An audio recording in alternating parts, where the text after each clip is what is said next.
Welcome to Under the Weather. Hi, I'm Kristen, and I'm here to share the voices of a community forever changed by Cyclone Gabrielle. These are stories of survival and solidarity. Stories of what was lost, what was found, and what it means to begin again.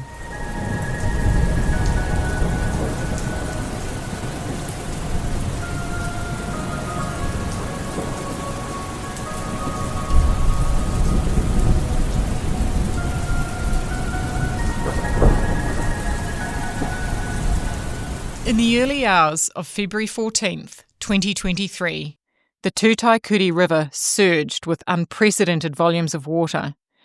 With it, a churning tide of wreckage heaved against the 60-year-old concrete bridge at Puketapu. The victim of a relentless assault, it finally succumbed to its fate at 5:22 a.m. and collapsed into the river. Only a few kilometres downstream, the river's stop banks were either pounded into oblivion or swallowed whole as the river exploded over Omuranui Road. One of the homes in its path was an idyllic Tuscan villa, set in a lush enclave of vineyards. It was a place where alchemy transformed grapes into wine. For this family, it was a place where all their dreams had come true. But on the morning of February 14th, they were about to be plunged into a nightmare. Welcome, Neal, Suzanna, and Sam. Good morning, everyone. My name's Neal Cave. I'm here with my wife, Suzanna, and our eldest daughter, Sam. We have another daughter, Alex, who is currently over in America studying at college. Hello, everyone. My name is Sam. Hi, I'm Suzanna, and I'm an accountant by trade, and yes, have two lovely daughters and married to Neal. For a bit of context, could you share with us how you met and what brought you to Hawke's Bay? Okay, well, Suzanna and I met at work in Wellington many years ago, in the 90s, actually, 1990s. We worked in different areas, and then we sort of got together. We lived together in Wellington for a little while, and then we went and worked overseas in London for 5 years. And during that time, we came back to New Zealand and got married in 2000. So we're actually just about to celebrate our 25th wedding anniversary. Oh, congratulations. So quite exciting. Yeah, we've done a lot of travelling around the world together. We came back to New Zealand after London to start a family. And we went back and lived in Wellington, where we had a house. And I then went and worked for the government for 5 years, primarily in IT, and then we sort of got the bug to do our own thing. We wanted to do our own thing, whatever that was. Hawke's Bay was a big attraction, in terms of the weather, and also in terms of I had a particular interest in wine, and particularly drinking it. But yeah, but I mean, we had while we were over in Europe, traveling through France and Italy and Spain, I mean, you saw the vineyards there. Wow. It was pretty amazing, and the thought that we could perhaps have that in Hawke's Bay was pretty exciting. And so you initially, your first foray into living in Hawke's Bay and having a vineyard in Hawke's Bay was on Dartmoor Road. And was that around about 2006? Yes. Yeah. Yes. Okay. Yeah. So, and then later on to Omuranui Road. Yeah, we moved there in about 2018. Okay. My parents actually bought that vineyard in about 2010. They were going to have the house on there as a holiday home. It really sounds like it was a true vintner's paradise. And I'm just wondering if you could set the scene by telling us a bit more about the beautiful property you had there. It's funny because we actually knew the owners. They built the house based on, they'd been to Tuscany in Italy, and yeah, so basically we always kind of refer to it as a Tuscan villa, and we loved the property. The bedrooms were upstairs, and we had one bedroom downstairs. We had a cathedral-like lounge, so very high ceilings in the lounge, a beautiful garden, and it was set in the middle of the vineyard, so about 1 kilometre off the main road, 1.5 kilometres from the river, but totally surrounded by the vineyard. It sounds beautiful. Yeah, it was beautiful, and we often did wine tastings for various clients of Neal's, and people just loved coming and just thought, wow, we were living in paradise. We didn't get to go away very often, due to the nature of the work, very seasonal and Okay. weather dependent. So our summers were always spent working, but we almost didn't feel we needed to get away because we were living in paradise, Yeah. really. And we were there during lockdown, for 49 days. We didn't know what the rest of the world was doing because we were confined to our 32 acres and, we could still work in the vineyard as a family, Yes. in our small bubble.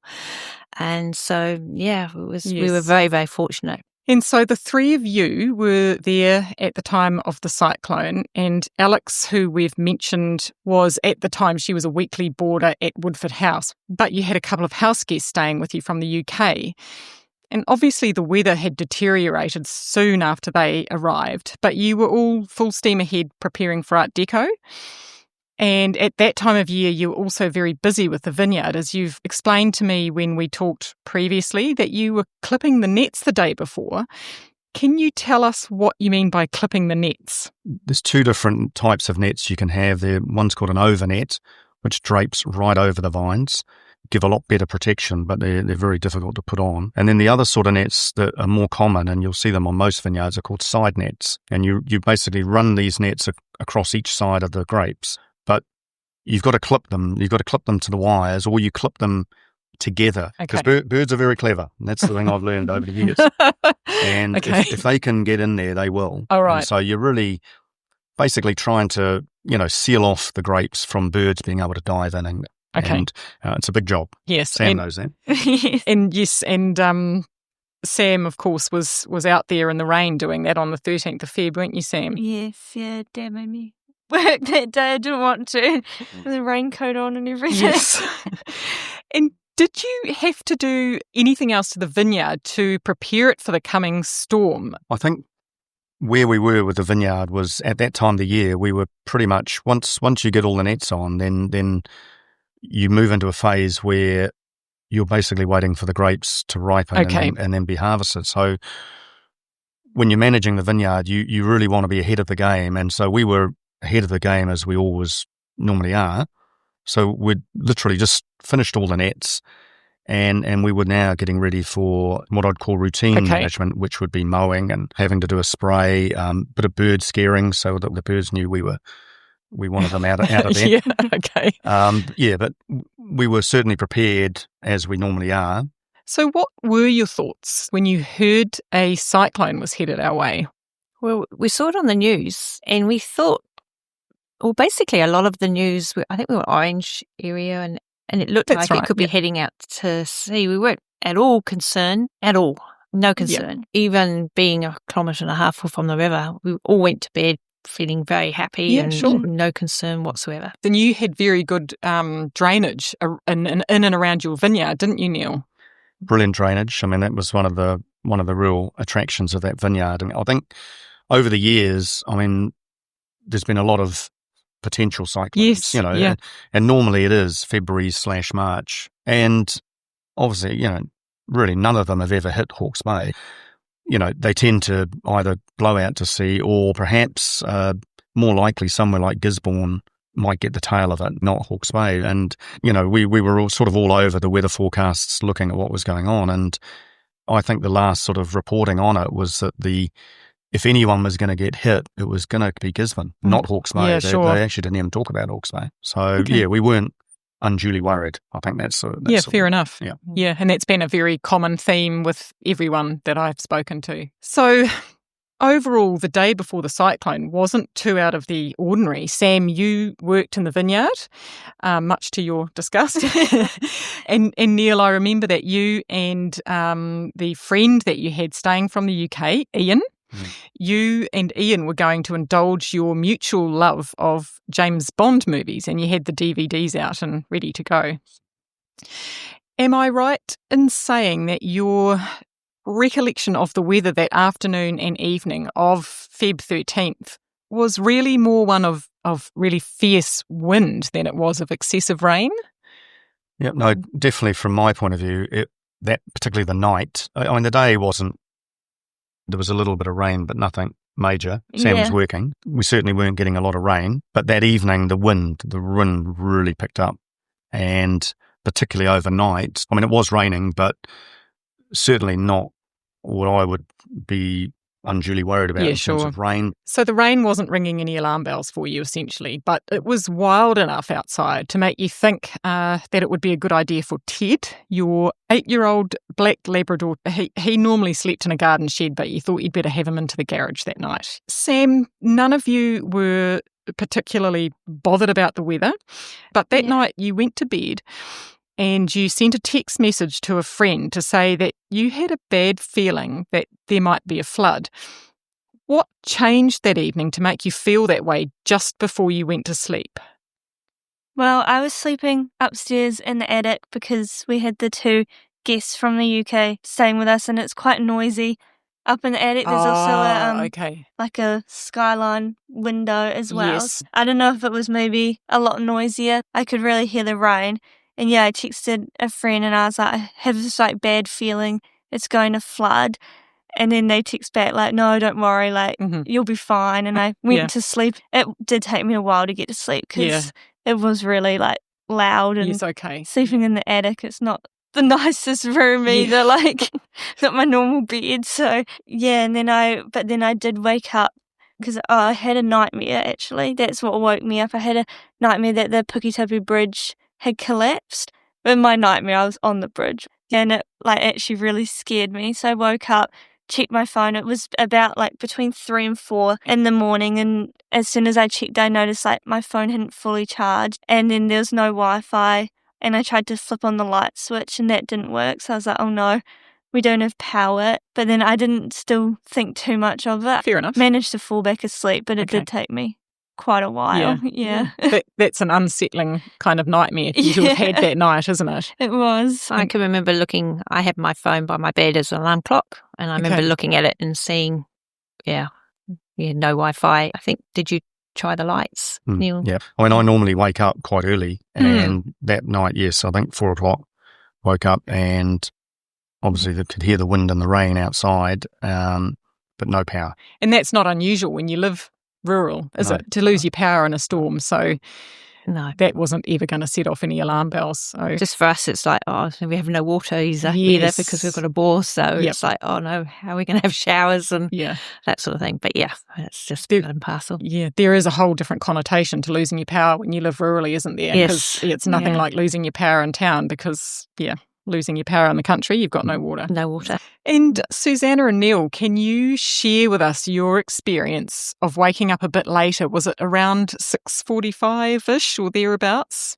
I can remember it quite distinctly because it's probably the first time in 18 years that Neal actually said to me, I think I might sleep in today. Because I think with the realisation we've got no power and it's raining, he had no work basically. Okay. There's nothing you can do in the vineyard. And that's the first time I've ever heard him say that, I think I might sleep in today. Okay. And of course we woke up to Valentine's Day. I remember getting out of bed and saying, I think I might just see what the rain's done to my garden. Yeah. And I went over to the window, pulled open the curtains and looked out, and all I could see was the roof of the ute. There was water everywhere. And I don't even know if I could remember seeing, we had 3 cars parked outside our garage. I don't even think I recognised that they were gone. They were submerged. It was just the roof of the ute and being a larger vehicle. And then that's when I turned around to Neal and said, oh my God, we're flooded. And then I ran out of the room and I went straight to Sam. Bypassed Billy, who was in the middle room, but I said, we've got to get up. Yeah, just the sight of my ute pretty much submerged and floating effectively. I didn't even look at the other cars. I just thought, oh my God, this is actually frightening. So after the shock of seeing the extent of the flooding around your house, you were well and truly awake and had to raise the alarm. And Suzanna, you first went to Sam, and Sam, you had a rather visceral reaction. Yeah, all I remember is Mum bursting through the door, and she said a few swear words as well, which she doesn't usually do. And she basically just told me to get up. The house was flooding. I was shocked. I was like, is this real? Is this like a dream? And I just remember I stood up and I felt quite sick. And the first thing I did was the bathroom was right next to the attic room. So the first thing I did was just go to the bathroom, and then I threw it up because I just, I don't know. I think the way Mum told me that we were flooding did scare me quite a bit. And then from then we kind of just went downstairs. I think I went down first, didn't I? Yeah. I went downstairs. We've got windows all around us, completely surrounded by French doors. And I went down. I don't even think I actually looked outside. The first thing I did was put the chairs onto the dining room table. And there was paddling water In the house, It was okay. paddling around about ankles. Ankle. And then Sam followed. I saw Mum putting all the chairs on the table, and I was like, and I looked at like the water in the house, which was ankle, and then I looked at the water height outside, and it was probably, I don't know, maybe shoulder height. Wow. Mum, I was like, you do realise all that water that's outside is going to come inside. Like putting the chairs on the table isn't going to do anything. I remember, I think did you go straight into the kitchen? Yeah, no, we went straight to into the study. It was the first room. To save the computers. Well, Yep. Yes. We saved the computers, Sure. unplugged them all. Yep. And then I went to the cupboard to the photo albums. Yes, of course. And then I saw Billy, who was Ian, halfway down the stairs by Okay, that time. right. I had woken him and I just gave him the photos, take them Yeah, up great. to the top bedroom. And I think, Sam, you went into the kitchen. Yeah, I went into the kitchen and I grabbed some bread rolls, and then I opened the fridge and grabbed whatever bottles of water I could find. I just put them in like a rubbish bag and threw them up the stairs pretty much. Okay. We were very calm, not panicking, just like a job. And we just did it. And yeah. Sam, can you tell us about going and waking Brian up?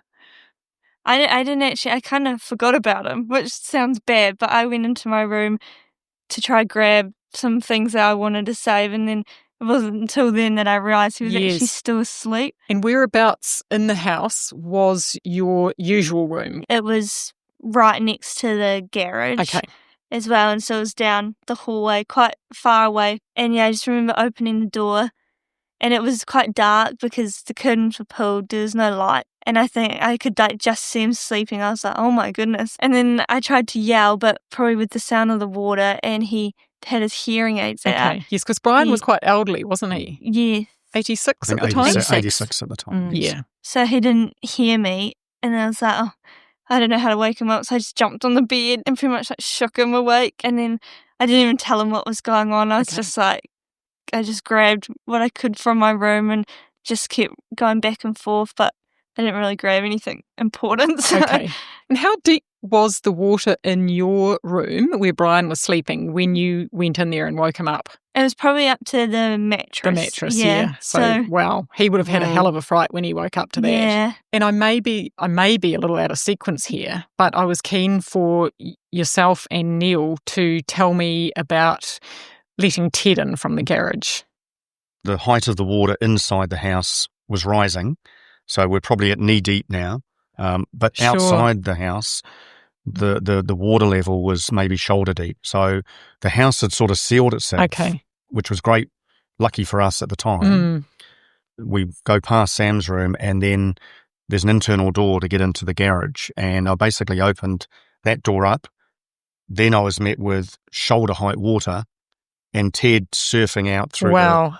He had been doggy paddling. Okay. And he surfed out. Basically, the water came through, and he came through like a surfer. So God knows how long he'd been doggy paddling for. But he roared through, and then obviously the water started really coming through the house. Okay. He would have been pleased to see you, I imagine. And Neal, can you explain the frightening situation that unfolded for Brian shortly after he got up? Yep. So Brian got up, and he sort of wandered upstairs, I think, to see his son Ian. We call him Billy. So they were obviously in a state of shock. I mean, that's probably fair to say. But Brian had gone upstairs, and I think maybe a couple of minutes later he realised that he'd left his passport, his wallet, and a few critical things he had to get. Remember, these guys were over from England. Yeah, of course. So their passports are pretty critical for them.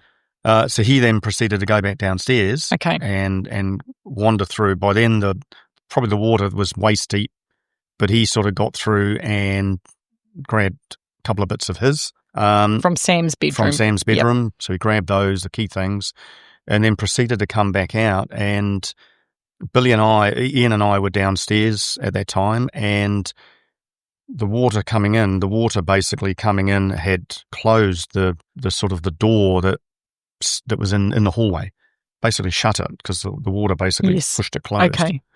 And Brian was stuck behind it.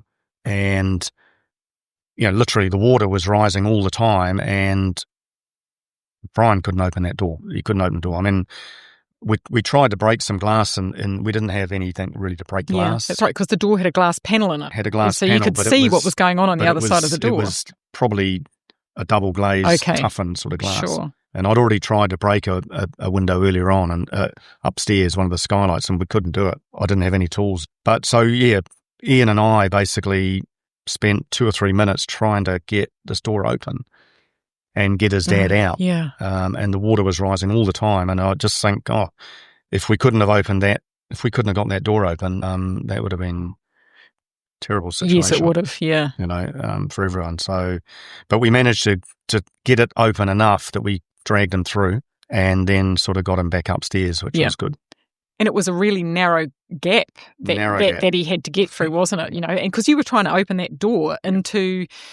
It opened into the water, didn't it? Not away from the water. So it was really a worst case scenario. Susanna, was it around this time that you began to hear some unusual noises?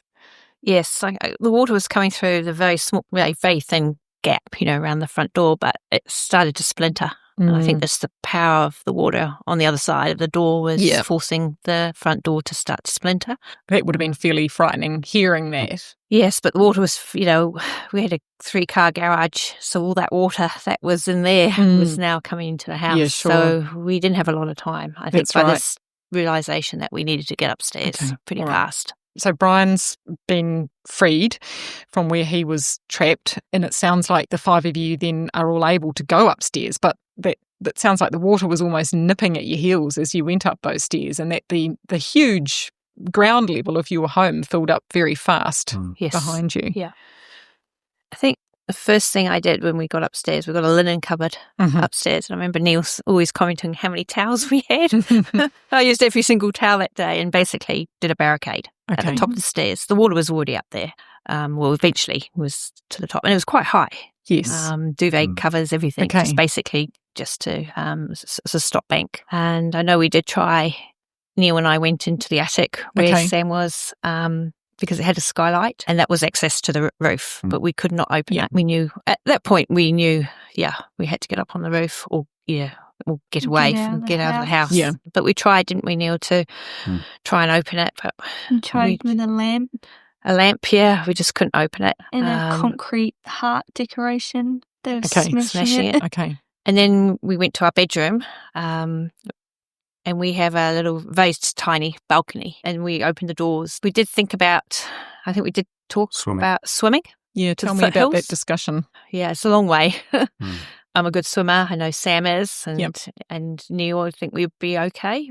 But it's a long way. That's right. Talking a long way. And then when we looked closely, there was a raging river at the foothills. Basically, there's vineyard, probably there was a current around the house. Okay. But at the foothills, we could see waves. We could see that it was a raging river at the foothills. So we ruled that out straight away. Okay. We did think about the trees. We've got massive oak trees by the house. But the water was high. It wasn't a lot of, it was just the top part of the trees that we'd be able to cling on to. Those oak trees would have been 10 metres high. And you can just see the tips. Yeah. Yeah. Wow. And we're also on the balcony, and the water was up to the balcony at this stage. That's really high. And so then I think we decided we needed to get up on that roof. Okay.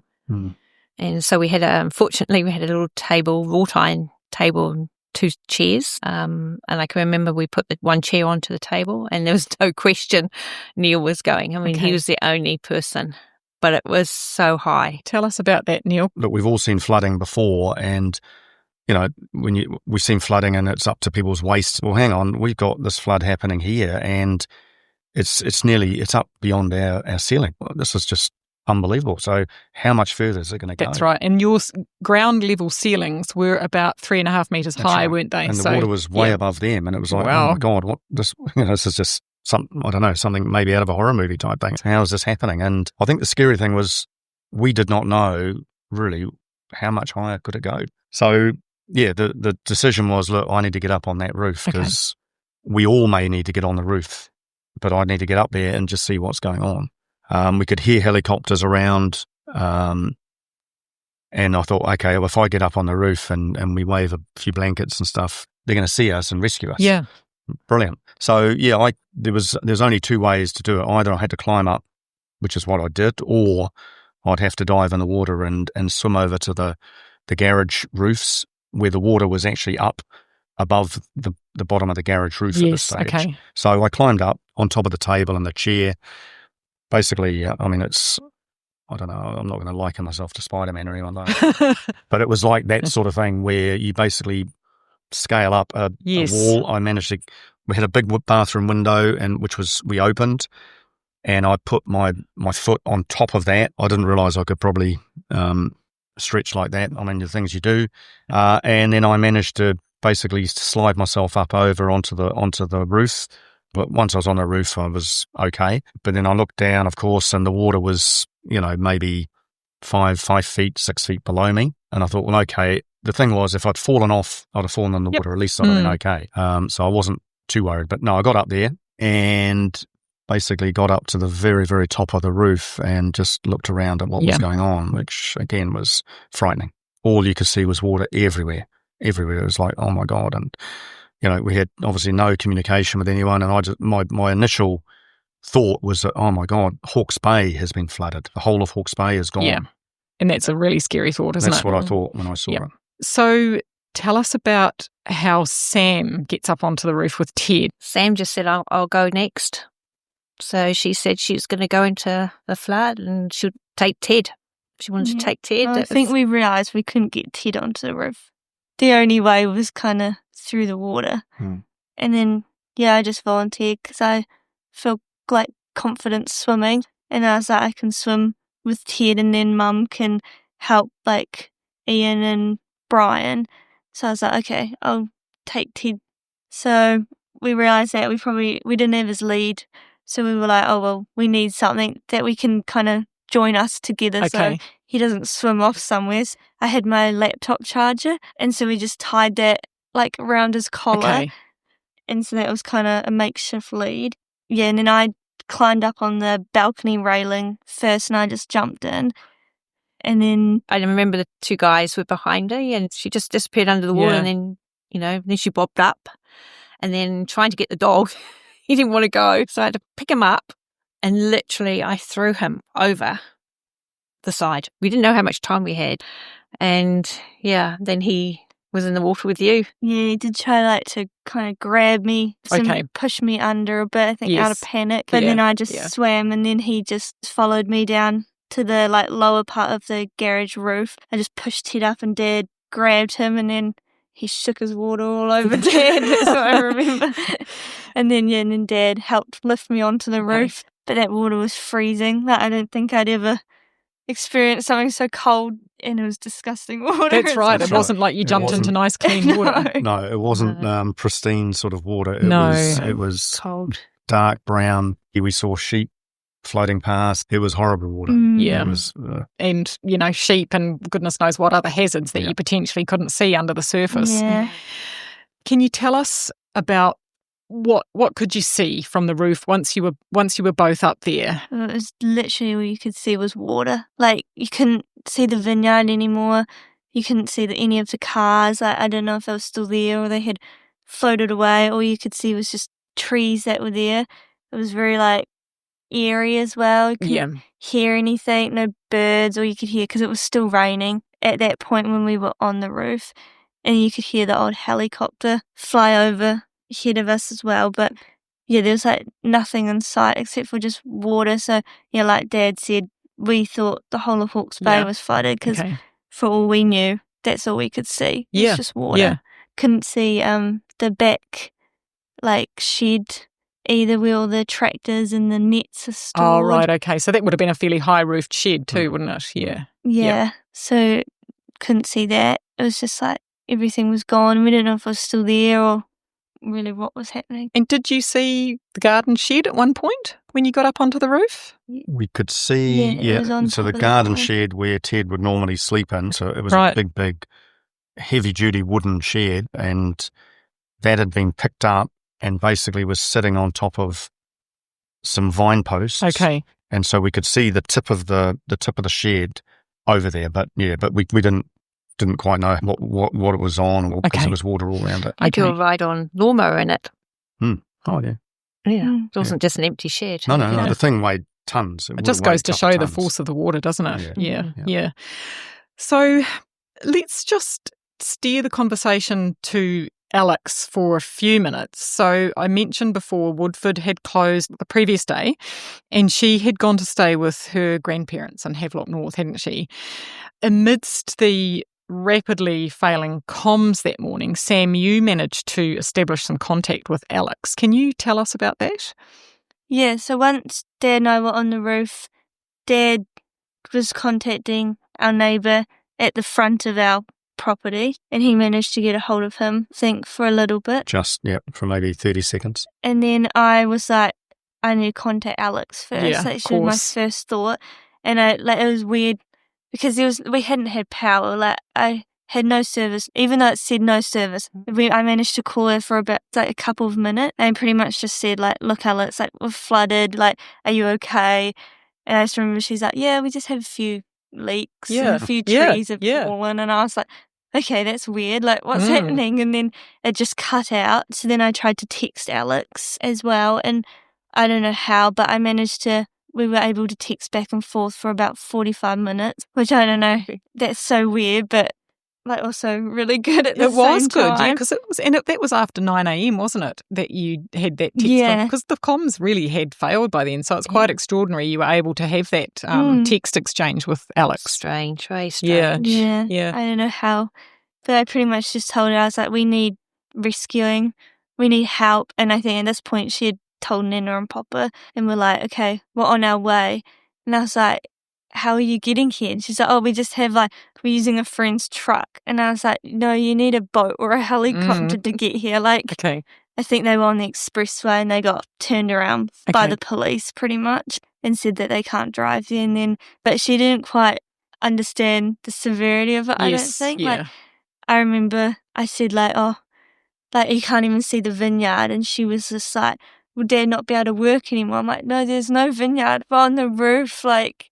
Yeah, and I just kind of explained, and she was like, where's Mum? And I was like, she's in the house, like, but the house is, like, underwater, and she thought that Mum had floated away in the house. Okay. Like, no, like, trust me, like, we're all okay, but we do need rescuing. Okay. And then she asked me if I was being dramatic. Yes. And asked me if I was making it up. And she's like, are you just being dramatic, Sam? 'Cause Right. you're quite a dramatic person. Oh, okay. I was like, no, Alex, like, this is one time I'm actually serious. I was like, can't see the cars, can't see the vineyard. Like... It was we just need obviously help. very hard for her to, not being there and not seeing it was very hard for her to absorb the gravity of the situation, wasn't it? Yeah, I did try to send her some photos, but they didn't send. Yep. But only my text could send. Well, And thank then- goodness they did. Yeah. Yeah, and then it kind of just cut off after about 45 minutes, and then I couldn't speak to her until we obviously reunited in person. Suzanna, it would be great to hear from you again. As you said before, the floodwater was beginning to lap over the balcony of the room you were in. I can remember when Sam jumped into the water, the two English guys were behind me, and I remember distinctly said, we're not getting in there. And I turned around and said, yes, we are. Mhm. We are having to get in there. I can remember looking at them and they had quite a lot of clothing on. I said, you need to strip down to your shorts, T-shirts and keep your shoes on. Because I knew if we're getting up on the roof, it's tiled and you need to have footwear. So I remember Brian, the older man, the 86-year-old, went inside and he sat down on a little chair we had in the bedroom and just put his head in his hands. Billy was red. He was sweating. Yeah, I don't know if they could swim. I never asked them if they could swim. I thought it's probably actually better if I don't know. We'll tackle it when we had to. And then I was just thinking, right, I'm going to have to go with one and do exactly what Sam did and then come back and get the other one. And I was okay about that. I'm an okay swimmer. And then I was thinking, at what point? I was thinking, do I do that? The water was now lapping onto the balcony. Billy said to me, oh, I think the water's receding. And I said, are you sure? And literally, we just stared at the wall and with the sediment coming and going. Yeah. And he was right. I think it was, after about 5 minutes convincing ourselves that, the water was receding. And so we were pretty relieved. We then realised, with the water receding, we didn't need to get into that water. Right. We could stay. That top bedroom, our main bedroom, was completely dry. And so, the realisation, and I think the relief for them, they really, I think they were shocked by what they saw with Sam just disappearing in the water and bobbing up later. So we actually didn't need to get into the water at all. Good. And so the water kind of made the decision for you, didn't it? Yes, thank goodness. Yeah. It was on our side that day, for sure. One thing was anyway. So can we come back to you now, Neal and Sam? Tell us a little bit more about your time up on the roof. Yeah, still quite a scary experience. It was a very, very steep roof and high. I'd say that the top of the roof where we were up, stand on the ridge, would have been maybe 15 metres high. When we were surrounded by the high water, well, hey, if you'd fallen off the roof, you're going to fall in the water, so you probably didn't worry too much. I think the thing that I remember from that morning, it was actually quite a cold morning. Yes. And we had drizzly rain all morning, and I think I was pretty soaked through quite early on, and it was cold. It was a really funny morning that morning. And you'd managed to get some blankets and things up onto the roof with you. Pretty much anything warm, like duvets, towels. So we grabbed some blankets and duvets and anything we could have up there. Okay. Some food. Food. Portable charger as well. Yeah. We saw helicopters flying around, and so we were waving and put a few of our bright blankets out. We spelled help on the roof later on, things like that. So, and I saw helicopters and the fact that they were down at the neighbours about a kilometre away, but we could see the choppers hanging around their places. I thought, brilliant, we must be next. And but no one came. Okay. So, God. Yeah. That must have been a very disheartening feeling. Yeah, it was, just particularly on that first day, I think. I mean, for me, I thought, hey, we would have been rescued, when the water was at its height. I thought, we'll be right, they'll come and rescue us and we won't have a problem. But of course, that didn't happen. What about the shipping container? Sam and I are up on the roof, and we could see around the edges of the vineyard, which around the foothills, we could see that it was like a rapids of a river. Okay. I mean, it was like, oh my God. And you could see posts, you could see apple bins, you could see animals, you could just see it. And it was like, wow. But across the water around the house, the flow wasn't fast, but it obviously was high volume. But it was flowing, but a lot gentler. And it's just around the edges, it was like an absolute torrent. But coming towards the house, when we were up on the roof, it was a 40-foot container, and it was gradually just basically coming towards the house. Oh my God.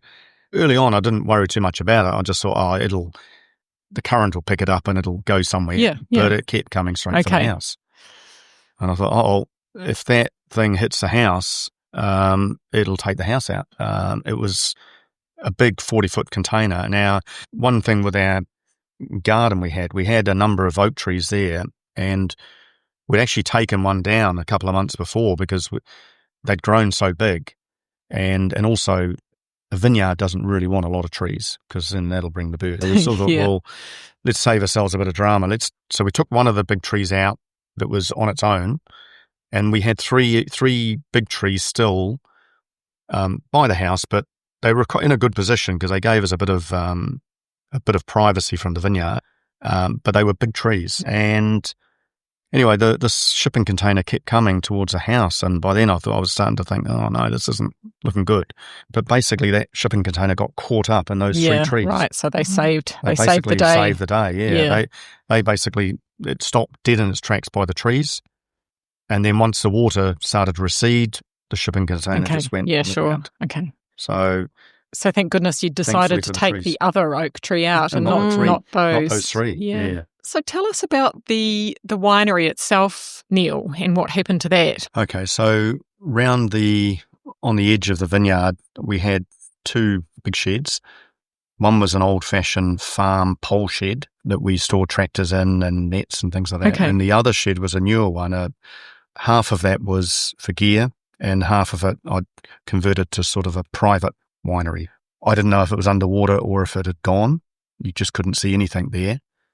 But the other shed, and remember these sheds were in the area where the water was quite torrential, running torrentially. But while we were up on top of the roof, that particular shed, we saw the shed with the winery basically crumble and get swept away. We could hear it. We could hear it go. Hear it before we saw it. Yeah, we could hear it go. We just heard the crack, and then we kind of just looked, and it just collapsed and floated off. Whether it might have been hit by debris as well, that might have done it, but just where it was, the water was really torrential. Okay. And as we touched on before, other than the crumpling of that winery shed, things had been eerily silent. And I remember you saying to me, Suzanna, even deathly silent. And you'd all noticed that more or less the complete disappearance of bird life, except for one lone visitor. Yeah, so I was in our bedroom with the 2 English guys. And then the balcony had French doors, so they were wide open. And then we suddenly looked over, and like you mentioned, it was just eerie. It was so eerie. It was like a nuclear bomb had exploded, or very, very quiet. And we looked over to the balcony, and there was a fantail just came to visit, and just was circling around. It could have come inside because we had the doors wide open, but it was just circling around on the veranda balcony. And it's only very small, just for about 10 or 15 seconds, and then it flew off. There was someone looking over us that day. Yeah, for sure. Suzanna, Neal and Sam's ordeal is far from over. Tune in to episode 7 to continue the journey.